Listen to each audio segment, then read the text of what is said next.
Hello, you. Sorry, I'm not creepy. Hi, everyone! It's me. I know it's late. Grant, the movie and TV guy. I probably should wait for this video till tomorrow, but it's fresh in my mind, so let's talk about it. I'm Grant, the movie and TV guy, like I said. And movies and TV is what we do here. And we are going to talk about a show that's return has been very anticipated by fans, including myself, and that is You. Not you the person, You the show. Season 3. It's on Netflix. It started on Lifetime, I think, the first season. So here's basically the story thus far. Also, at the end of this video, there will more than likely be spoilers. I'm just going to let you know we have to talk about that finale. But first off, let's talk about the show so far. Our story began in season 1 with a fellow by the name of Joe Goldberg, who seemed to be the perfect rom-com gentleman. One big catch. He gets a little obsessive, and when his sights are set on a young woman by the name of Guinevere Beck, or Beck for short, he gets a little crazy, and it does not go well, and he needs a fresh... things get quite murderous, and then he needs a fresh start. Little does he know he's going to meet his perfect match in Love Quinn, played by the stunning and excellent Victoria Pedretti, who has been in nothing but good things, really, since her career started with The Haunting of Hill House. She's phenomenal. Essentially, she is Joe's perfect match. Also, Joe is played by Penn. That's right, Dan from Gossip Girl, who's excellent in this. And turns out she's perfect match because she's a psycho too. Who knew? And they are expecting when season 2 ends, and we pick up season 3 with them moving into the suburbs. But Joe has his eyes on his beautiful new neighbor, and things take a spiral from here because there's no substitute for crazy when you got a couple of crazies living next door. Let's just say you don't want to be the neighbors of a murderer. Let the blood and satire of suburban hell begin with the evil twins of Ward and June Cleaver picking off the neighborhood. I am going to come right out with this. I really liked season 1 of You. I was turned on to watch it by my older sister. Told me, you gotta watch this show called You. I spent a Saturday and I watched all of it.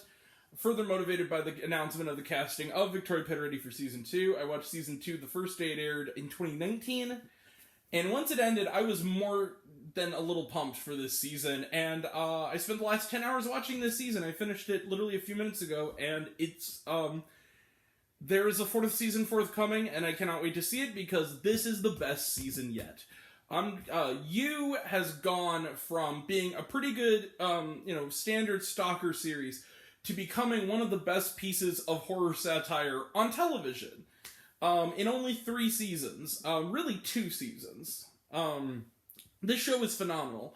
And what I think what really makes it interesting is Penn Badgley and Victoria Pedretti, but especially in his characterization from the beginning of Joe Goldberg, he's kind of the part of the hopeless romantic in rom-coms we never see. This is basically like on How I Met Your Mother. They did that episode where they're talking about how in every relationship you could be a Doppler or a Dahmer. It goes like this.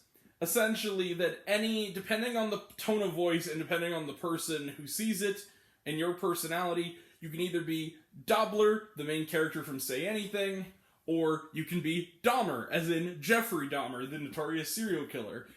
Depending on tone, basically. That whole concept is this show. Essentially, he's the Dahmer, but he acts like the Doppler until he can't anymore. So does she. The thing that makes this show so good is the satire, especially of millennial culture in the age of, the always on the go kind of, always, doing the social media shit stuff. This has always been a really good satire. What makes it so good is the performances, the dark humor, the twists and turns. I mean, it is a soap opera on some level, but it's one of the best soap operas I've seen maybe ever. The twists are fantastic. Greg Berlanti, who also did Riverdale, is involved, and considering last season of Riverdale, all his energy was clearly focused here, which is fine. That was kind of one great episode, a couple of good episodes last season, and a bust. I didn't have enough to do with season 5 review of Riverdale. It was okay. the point is, I'm not going to go much further here before we get into spoilers. You Season 3 is the best one yet, and the season finale is one of the best episodes of television in 2021, and I'm going to give You Season 3, yep, just like Joe Goldberg, bang, 5 out of 5 stars for You Season 3. This is the best season yet. That's right, my perfect score. This was fantastic. I cannot wait to see what happens next in You Season 4. Okay. Now I'm going to wrap up and then get to spoilers. So, this is a spoiler warning. If you don't want to know what happens in the season finale of You, click off from this point in the video, alright? And jump to the end. I'd say the last couple minutes of the video. Okay. Or minute or so of the video. Okay, I'm waiting for you. Here it comes. Spoiler alert. Last chance. Spoiler alert. Alright. For those who've seen the season or simply don't care, Joe kills Love. There you go. Love Quinn, his wife. Because she has designs on killing him. She injects him with poison of some kind, like a paralyzing thing that she used on her ex-husband from season 2 who died. She killed him. He didn't actually die of cancer. He was played by Daniel Durant from the terrific film Coda. Yeah, the Daniel Durant character poisoned him to death. Yeah. I kind of figured that during season 2. I assumed they were going to reveal it there. He sends their little baby son Henry to live with a friend of his and his husband, like a neighbor they have, which I think is a good call, and essentially so he can have a normal life, thank Jesus, with people who are actually going to love and take care of him and aren't crazy people. But essentially, he falls in love during this season with a character named Marina. Or Marianne. Sorry, Marianne. He literally goes to Paris to find Marianne. Still convinced she's the one. Here we go again. And he also creates a cockamamie story that kind of implies... He cuts off his own toes to weirdly imply that not only was it murder, but it was murder as well as cannibalism, maybe? Like, what?